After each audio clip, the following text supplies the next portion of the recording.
Hey guys, so in today's video it's going to be a little bit different. I'm kind of taking a break from the makeup videos and I'm doing something that's more lifestyle.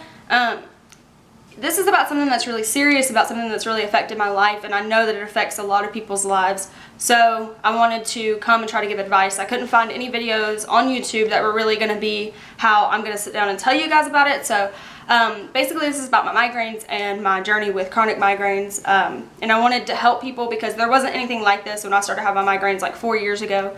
And I feel like this could have helped a little bit because I'm going to give you guys some tips and tricks and stuff like that that have helped me throughout my journey, if you will, with having chronic migraines. So if you guys want to keep watching and you have this problem or you needed any kind of advice or anything like that, then stay tuned and watch the video. Okay, so the first thing that I'm just going to kind of start with, I didn't really know how to put this video into any kind of order, so I basically just on my phone on Google Docs just went in and put all the stuff that I wanted to talk about today on this doc. So if you see me kind of looking down and stuff like that, it's just because I'm looking at my phone and kind of writing down what I want to tell you guys.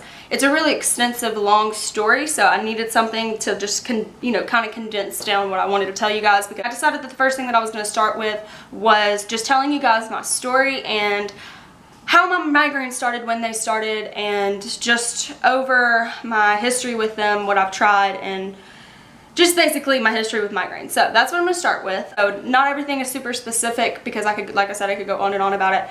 So basically in December of my 9th grade year, I started having daily headaches and migraines. Those were kind of occasional. They weren't daily migraines. It was just daily headaches. My mom actually, she picked me up from school, and I had told her that over the past, I think it had been like a week or so, I had been having headaches every day. And she told me, well, you know, my dad, when he had a headache, because my granddad had headaches kind of often throughout his life, and she told me that he always took goody powders. So basically that's just like Excedrin in a powder form, if you don't know what that is. But most likely if you're watching this video because you have migraines, you know what a goody powder is and Excedrin is. But anyway, so I started taking goody powders every day at that point because I needed to go to school, and I needed to just function as a normal human being. So that's how I was going to do that, and it did help. It got rid of my pain.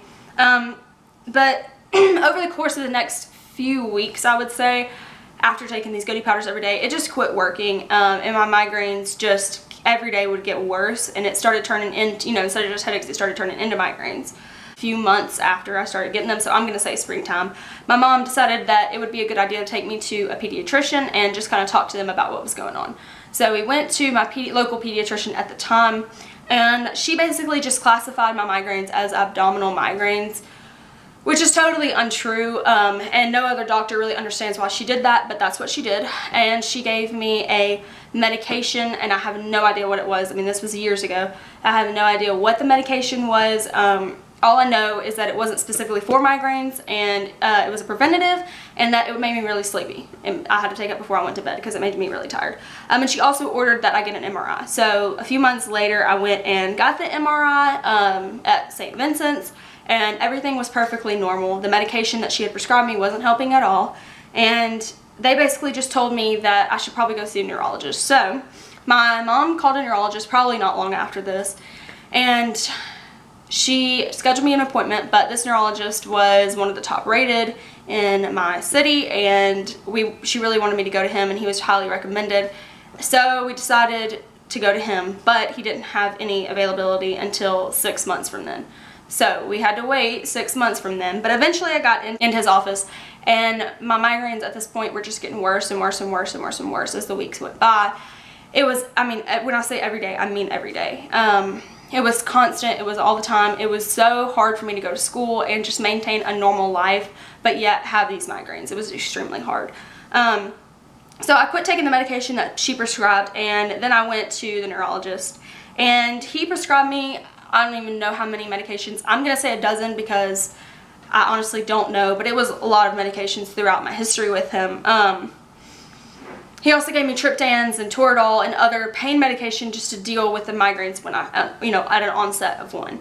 And I saw him probably for a year and a half. I saw him for a really long time, and over the course of this time, we tried everything. We tried all the preventative medications. We tried Botox. We tried nerve blocks. We tried tons of different things, pain shots, Amitrex shots, just tons of stuff, and nothing worked. And I also did a spinal tap, and the spinal tap showed up no you know, imbalances in my hormones or my proteins or anything. So eventually we did the nerve blocks, and this was a hard experience to say the least. I came in, and if you don't know what nerve blocks are, they're basically just really thick medication like lidocaine, which is a numbing medication, that they insert into the back of your neck or your temples, depending on where your migraine's set and what they think your migraines are. And I don't know how to explain it other than it hurts really badly. At this point, I was so discouraged because just nothing had worked, and this just felt like it was the last thing that we could do, which it pretty much was. And if this didn't work, it was like, what am I going to do? You know, none of the pharmaceuticals helped. What is it that I'm going to do? So in the course of this visit, when I got my nerve blocks, he did two. He's 2 out of the 4 nerve blocks that he was going to do. And I just couldn't make it through it. It was so painful, and I think that not only was it just so painful, but I was just so upset, and I just broke down in his office and just started crying. So later, he just basically, I think it might have been during that visit or when we called him to set up another appointment, but he basically just said, there's nothing else that I can do for you. Nothing. We've tried everything, we've done everything, nothing has helped. There's nothing I can do for you. The last time I saw him was January of 2016, if I'm not mistaken. I think it was January of 2016 was the last time that I saw him, and that should have been when I got my nerve blocks. So the only thing that has helped me has not been pharmaceuticals.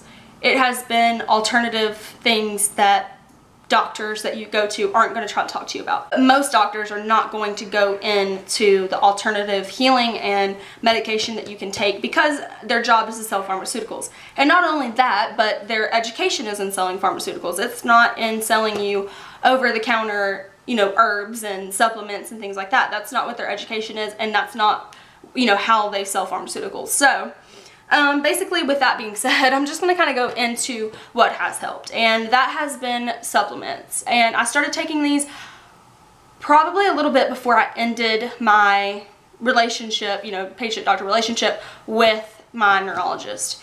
And this was just something that I kind of found over the internet. I know my parents and stuff researched it a lot, and I think that either they brought it up or I brought it up or somebody, I don't know. But basically, I'm going to try to go over the history. I first started taking, and I have the supplements with me, I first started taking CoEnzyme Q10. This was the first supplement I ever took for my migraines. And I'm going to show you the bottle. This is the bottle right here. This is Spring Valley brand. This is what you can just get from Walmart. I thought that it was helping a little bit, and it was helping a little bit. I decided to pick up B2 and try it. Great thing that I did, it did help. It helped even more than just taking the coenzyme. So at this point, I was taking B2, 400 milligrams of B2 a day. So I would take 2 in the morning and 2 at night. The basic vitamins brand, Riboflavin B2. And so I was taking these were helping. Then I moved on to taking fish oil taking fish oil every day. So I was taking these 3 all at the same time, simultaneously. And these are the 1,000 milligrams soft gel with 300 milligrams of omega-3. And I take 2 of these now a day, and these are, fish oil is basically just really good for inflammation and things like that. And along with my chronic migraines, I have a lot of neck pain. So this was a good thing. This helped. It helps with inflammation, and it was really good because when you take it in the morning, you're kind of helping prevent the onset of that migraine. So at that point, I was taking these 3 together. I took just these 3 for a really long time, probably a year. I was just taking these 3, and then probably about 6 months ago, I decided to do research because over the time my neck pain just got really bad. So along with chronic headaches, I was having chronic neck pain. So I decided to do some research on what could help with neck pain. I knew that a lot of it was muscular and tension related, so I decided to do research on what would help with that. And what came up was turmeric. So actually, this combo that I'm about to show you has just been my favorite. I think this has really made the biggest difference in my headache. I take 500 milligrams a day of turmeric, and this is turmeric curcumin is what I want to call it. I'm not sure how it's pronounced, but basically it's just like this little tablet. And if you don't know, turmeric is just a spice, and all of this is just natural stuff. This is just 500 milligrams of turmeric with 50 milligrams of ginger powder. And again, this is just the Spring Valley brand, and I just get this from Walmart. This has been fantastic. It helps so much with my neck pain. When I don't take this, I notice a huge difference in my neck pain, a huge difference. And along with turmeric, I picked up magnesium. And I was taking these together at the same time. This is Magnesium Oxide by the brand Jerry Care, or something that I read said that a lot of migraine sufferers seem to have lower magnesium levels than your average Joe. So basically they've kind of noticed a pattern in the lack of magnesium in migraines. And this isn't for everyone, but this is for a majority of migraine sufferers. I also read that, and because I'm a female, and I'm going to talk about this because I'm sure that there are a lot of females that have migraines. Actually, there are more females in the world that have migraines than males. So I know that the majority of my viewers are probably going to be females that are watching this video. But also when you, and I mean my migraines get a lot worse when I'm on my period. I decided to pick this up because it also said that females on their period have low magnesium levels, or lower than when you're not on your period, which can, and if you think about it, you have low magnesium levels already if you do, because you're a migraine sufferer, and then you even have lower magnesium levels because you're on your period. I'm going to share that with you guys because this to me was a life changer, and if you have migraines, you need to know about it, and you need to pick all 5 of these things up. But the next thing that I want to talk about is just kind of the emotional side of having migraines, because yeah, you're in pain all the time, and people just think, oh, she's just in pain all the time. That sucks. But more comes along with having chronic migraines, or just migraines in general, than just being in pain. So you just stop living your life, basically. That's what and I'm going to try not to cry because it's such an emotional topic for me. But you basically just stop living your life like you should. And even though I was busy and I was working and I was doing stuff like that, I wasn't having fun with my life because I couldn't do anything that I wanted to do. I mean, I could, but with the pain that you have, you don't want to. So you just kind of learn to just close your blinds, shut your door, turn the lights off, and go to sleep, or just lay and be in misery, basically. And that may sound dramatic to you, but that's just how it is. That's the reality of having migraines. So along with the pain came so much depression and just loneliness. It was just lonely. And I'm just tearing up talking about it, which is terrible, but along with it just came so much hopelessness, And I feel like a lot of people don't really talk about that side of having migraines, or just chronic pain in general. They don't talk about that because it's just something that I think people kind of feel weird coming out and talking about. I know I did for the longest time. I didn't tell anybody about it.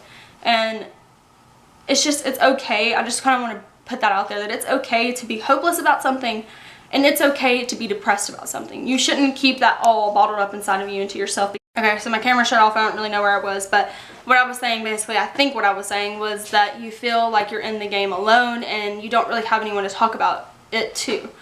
So I'm going to bring the statistics out just because I want to kind of put your situation in perspective for you.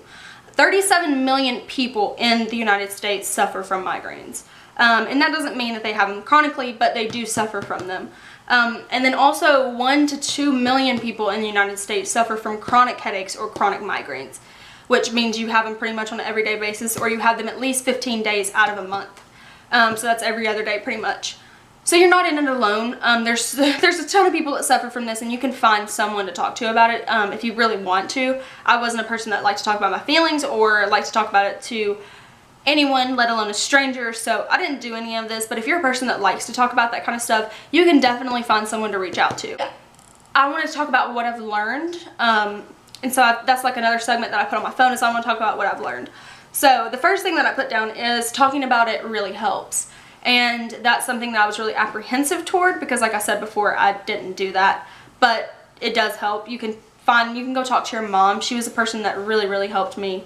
And friends, and you can find someone to talk to, because if they really care about your well-being, then they'll be fine to talk to you about it. Even if they can't understand, they'll be fine to talk to you about it. Use the support system that you have. Use the people that care about you to talk about these things, and try to get them off your chest, because at points it can just become so overwhelming where you just sit in your bed alone and just cry, and that's not healthy. It's okay to cry, and it's okay to be upset about things, and it's fine to sometimes just do that alone and just want to do it alone. That's okay. But at the same time, not all the time. You shouldn't be doing that all the time. And my next one is sometimes it's okay to admit defeat. And by that, I just mean that it's okay to just go, you know what, maybe I can't go to school today. Maybe I can't go to work today. Or maybe I'm just so freaking depressed that I can't get out of bed. And I'm a person that is like go, go, go all the time. Gotta work, gotta go to school, gotta do the things I need to do, gotta get this done, gotta get this done. That's just my personality. I don't like to sit around. I'm not okay with sleeping in until 12 o'clock. You know, I get up at the latest 10 o'clock every day. So I wasn't a person that was okay with just admitting defeat. Admitting that this migraine just has me. This migraine, you know, has got me and I can't do anything about it. So I just need to lay in bed and just, you know, not do anything. And that's okay to not do anything. It's okay to sometimes just go, you know what, I can't go to work today, and I'm not going to go to work today because I'm in a lot of pain and I'm not in a good mood and I can't do it. But sometimes it's just okay to not be okay and to not do anything. And that sounds like it's okay to not be okay. That's like a really cliche thing to say, but it's the truth. Sometimes it's just okay to not be okay. It's okay to be depressed, and that basically is what I just said there. But being depressed isn't something that you should be ashamed of. It isn't something that you should feel like you are crazy for, because, you know, I felt that way about it and I didn't want to tell family or friends and get help for it because I just felt like I was crazy, you know, and you just shouldn't feel that way. A lot of people suffer from depression. It just became too much to be in pain all the time. Too much. It was just too hard for me at that, you know, at certain points. It was too overwhelming, and I just got into a really deep, dark space, and I had a lot of suicidal thoughts, and, you know, once I got so close to doing it, and, you know, it was really, really, really difficult. And now, because I told my mom and I confided in her about it, I got medication and I got the help I needed, and now I'm better. And it's, you know, like, I'm trying not to cry about it, but it's one of those things that you just have to tell somebody and get help for, because most likely you're not going to be able to fix that on your own. You're going to try. And I'm a personality, or I have a personality, it's just like, I don't want a medication to fix the problem. I have to fix this problem on my own. I have to be able to do this on my own. And sometimes you just can't. Sometimes you just can't. Sometimes you need medication and you need help to regulate your emotions and to get you back on track. A year to come around to doing that, but if I can reach out to somebody in this video that's dealing with that, and you've been dealing with it for however long, and you've planned to keep dealing with that without telling anyone, I'm telling you now, go tell someone, whether it be your parent or whether you're living on your own and you just need to go to a psychiatrist and get medication for it. Please go do it. You don't have to live with it, and you don't need to live with it, so just go do it. The next thing that I have is, although most people can't perfectly understand, you aren't alone.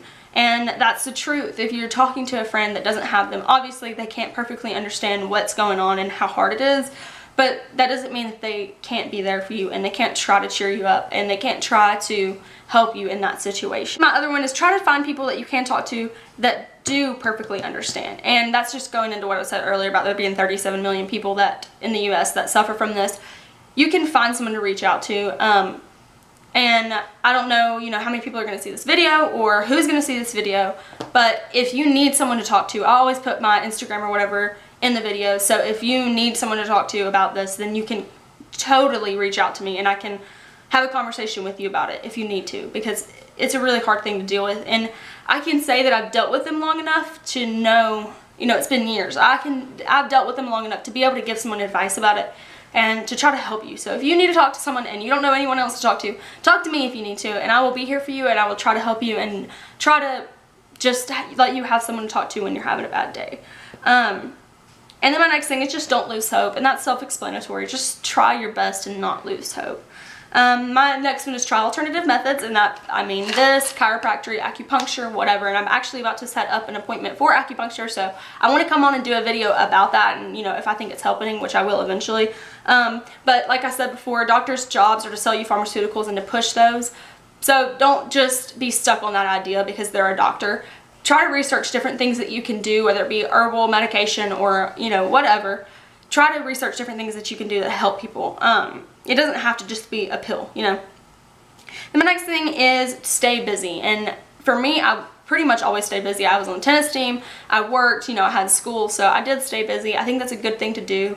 It just keeps you from not thinking about them so much, and even though you might be in pain, to some extent, distraction helps. It just does. Distraction helps a little bit, you know, divert your mind from that, so stay busy.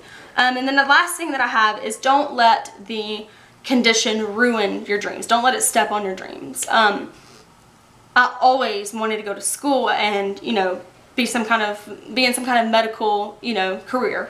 And when I got migraines, you know, I didn't want to even go to school anymore. I didn't want to do that, and that was always my plan. It totally stepped on the dreams that I had, and now I've totally turned around from that, and I've said, yes, I'm going to college, yes, I'm going to do all this, because it's what I want to do, and I'm not going to let this condition keep me from doing what I really want to do and keep me from being successful. I'm just not. So that's really the last thing that I have to say. And that was a lot to get out and to just say, but I haven't ever come on any type of platform, any type of social media, and ever talked about my migraines before. It's only people that are close to me or people that are at my work and stuff like that know about it. And I just felt like if I can even reach out to one person from posting this video, then it was worth posting. So basically that's why I did it, and I just hope that this helps someone, and hope that this, maybe encourages someone or helps them get ideas, like just from my medication or whatever.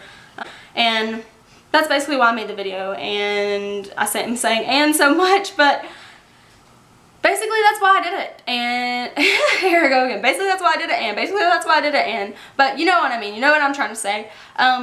Just stay positive and stay hopeful, and if you're depressed, go get help and do something that is not necessarily pharmaceuticals that you've been told your entire life. And I hope you guys find some relief from your migraines if that's why you're watching this video, and I hope that you guys come out on the other side stronger and more hopeful and a better outlook on life. I really do. But like I said, I'm going to be trying to do more advice on my migraines, like more things that I'm trying, or like updates on my migraines or updates on acupuncture or whatever. So if you're a migraine sufferer, subscribe and be looking out for those videos. You know, I post mainly beauty videos, so if you're not interested in that, just totally skip over those. But when I do post one about migraines, then you'll definitely see that. So if you know, you turn on notifications, then you'll be notified, because it'll show you the title when I post one specifically about migraines. So if you guys want to kind of keep up with what I have to say about them, then definitely do that. And if you need, you know, any kind of outlet to express yourself, either message me or comment down below and I'll reply, you know, whatever you need to do. But thank you guys so much for watching, and please subscribe if you haven't already, and turn on notifications so you can be notified when I do post a video about migraines. I really hope that you guys start to do better and find relief, like I said. And basically that's all that I can say about it. Thank you for watching, and bye.